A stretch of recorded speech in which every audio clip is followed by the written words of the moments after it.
Hay mga idolo, narito nakalalabas lang ng chapter 727 ng Magic Emperor at atin simulan.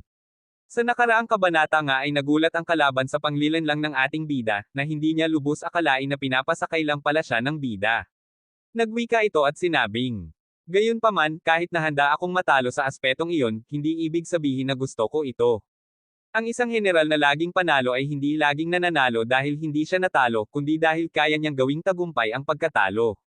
Ikaw ang disipulo ng Ninunong Dragon, isang sagradong hayop na ipinagmamalaki ang matatag nitong katawan. Dahil disipulo ka niya, hindi maaaring mas mahina ang katawan mo. Nakuha mo ang buong pamana nito, samantalang ako ay ilang piraso lamang mula sa isang napatay na kilin. Malinaw na talo ako sa labanan ng lakas. Bagaman may kabutihan ang pagkatalo, ang mga sagradong hayop ay lubos na mayabang, at hindi ka rin nalalayo. Hinayaan mong makaapekto sa iyo ang pagkapanalo sa labanan, kaya't nakakuha ako ng kalamangan. Bukod pa rito, noong natalo mo ako sa labanan ng lakas, inakala mong nalupig mo na ang pinakamalakas kong anyo at tiyak na ang iyong panalo. Dahil dito, naging pabaya ka sa labanan ng kaluluwa, ang pangalawa kong kalamangan. Dahil sa sinabi ng ating bida, ay napahawak sa baba niya si Kilin at sa mukha niya ay may pagkagulat peren. Dagdag pa ng ating bida. Tungkol naman sa pangatlo, noong ginamit mo ang gintong apoy sa labanan, nagkaroon ako ng oras upang suriin ito at hanapin ang pinakamahusay na paraan upang labanan ka sa antas ng kaluluwa. Dahil doon ay muli na namang nagulat ang baliw at sinabi niya sa kanyang isipan na, ang turo lang ni Guro ay ang panalo ang naghahari sa talunan, at ang kapangyarihan ang lahat. Ano pa ba ang mas mahalaga sa isang labanan kaysa sa lakas? Dagdag pa ng ating bida na, hindi mo pinansin ang aking lilang kidlat. Bagaman mahina pa ito, hindi naman ito walang silbi. Nang inilantad ang tatlong kaluluwang dragon, at natalo mo sila isa-isa, lalo nitong pinasigla ang iyong ego at ikinagulat mo rin. Ang mga biglang pagbabago ng damdamin ang nagpawala sa isip mo tungkol sa lilang kidlat ko. Ang pagmamadali mo ay bahagi ng aking plano, parang insurance kung sakaling ikaw ay sobrang mapagmatsyag. At kung hindi umubra ang atake kong ito, tiyak namang wala akong laban sa'yo sa isang matagalang labanan.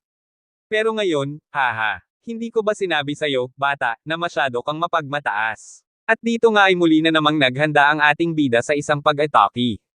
Umatungal ang kanyang dragon, nakataas ang isang kamay para sa pangmalakasang pag-atake sa kalaban. Habang ang baliw na kalaban ay nabahala habang hinihintay ang atake ng ating bida ay sinabi niya sa kanyang isipan na, malubha na ang sugat ng aking kaluluwa. Kung masasaktan pa ako muli ng ganito, baka hindi ko nakayanin. Tulad ng inaasahan, mga tagahanga ni Juo, hindi pa rin sapat ang lakas ng lilang kidlat. Hindi pa rin ito katapat ng gintong apoy. Kung hindi lang siya nagpadalos-dalos at sinubukang wasakin agad ang kaluluwa ko. Kahit alin sa apat na kaluluwang dragon ang umatake, wala ni isa ang makakabanta sa gintong dragon. At dito nga ay makikita natin ang isang napakalakas na paghampas mula sa itaas ng dragon ng ating bida patungo sa golden dragon ng kalaban. Mula sa violet na dragon ng ating kalaban ay nag-transform na naman ito at isang malakas na ungol at pag-atake papunta sa golden dragon. Dahil sa sunod-sunod na na-atake ay nabugbog hindi na makapalag ang golden dragon. Pero hindi pa nakontento ang ating bida sa hindi kalayuan, isang mabangis na atake ng pulang dragon patungo sa golden dragon ng kalaban. Nakayukom ang kamao nito, at sa mabilisang galaw tinamaan ang golden dragon ng kalaban sa mukha. At sa sobrang lakas ay napapikit ang golden dragon. Sa lakas ng ataking iyon ay nayanig si Kilin. Halos mahiwalay ang kanyang kaluluwa sa kanyang katawan, at sa hindi inaasahan ay muli na naman siyang napasokan ng dugo. Habang tinatanggap ang mabilis at sunod-sunod na atake ng ating bida ay napatitig siya ng masama na para bang may pinaplano. Ngunit bago pa siya makapag-isip, muli na namang gagawa ng malakalas na atake ang ating bida. Itinaas nito ang kanang kamay, hudyat ng isang pag-atake sa kalaban habang nakangiti ng kaunti. At ayon nga isang napakalakas na pagsigaw mula sa pulang dragon ng ating bida ang umalangaw sa buong lugar. At sa mabilisang atake muling kinulmo ng matatalas nitong kuko ang golden dragon ng kalaban, sa sobrang lakas nga ay napahiyaw ito at bahagyang lumuwa ang mga mata. Ngunit hindi pa nakontento ang pulang dragon, hinawakan ito at isinubsob sa lupa dahilan ng isang malakas na pagsabog. Dahil sa nangyari ay napatingala ang mga manunood. Ate King Chang, anong nangyari? Hindi ko maintindihan. Paano siya nakakuha ng kalamangan? Sumagot naman si Ching Cheng at sinabing, akala ko kilala ko na siya, pero nagkamali ako.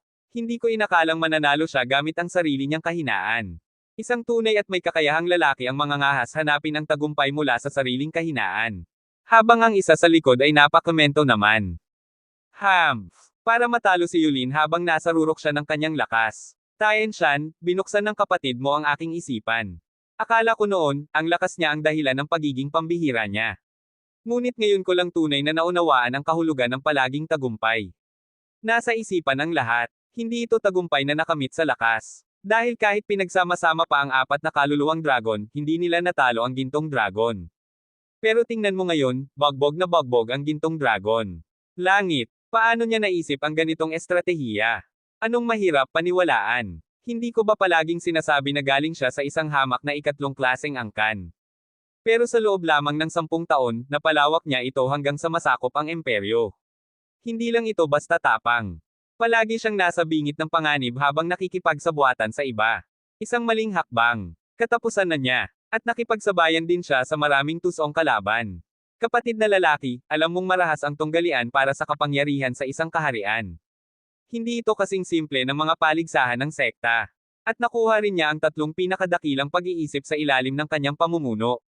Patunay ito na ang kanyang isipan ay hindi maihahambing sa iba. Maaaring si Ilan ay isang kamangha-manghang henyo na mas malakas sa kanya. Ngunit pagdating sa mga plano at panlilinlang, wala ni isang batang Panginoon mula sa sekta ang makakapanagot sa kanya. Ito'y isang malaking tukana mula pa sa simula. Ngunit anuman ito, palaging umaasa ang tao sa kung saan siya pinakamahusay. Hindi ko lang matanggap na hindi niya pinlano ang panalo sa labanan, kundi hinintay na mailabas ang kanilang mga kaluluwa. Ang ganitong tapang ay karapat-dapat sa paggalang.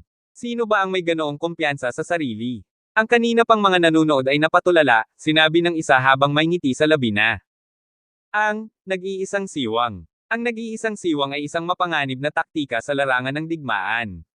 Kung saan ang posisyon ng depensa ay may pinakamalakas na pananggalang. Ito ang dahilan kung bakit ito'y hindi pinagtutuunan ng pansin, kaya't kakaunti ang sundalong nagbabantay roon. Palaging inaakala na sa pinakamahinang bahagi aatake ang kalaban. Kaya't doon inilalagay ang pangunahing puwersa. Ngunit ang mga bihasang general ay kabaligtaran ang ginagawa. Pinupokus ang lahat ng lakas sa iisang punto ng depensa. Nagwawagi sa isang biglaang hampas at nahuhuli ang kalaban na walang paghahanda. At kapag nakabawi na sila, tapos na ang laban. Ang batang yun ay tunay na matapang at tuso. At ayun na nga mga idol, dito na nagtatapos ang Kabanata 727.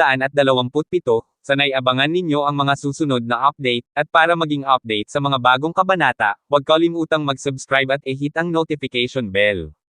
Yun lang, maraming salamat.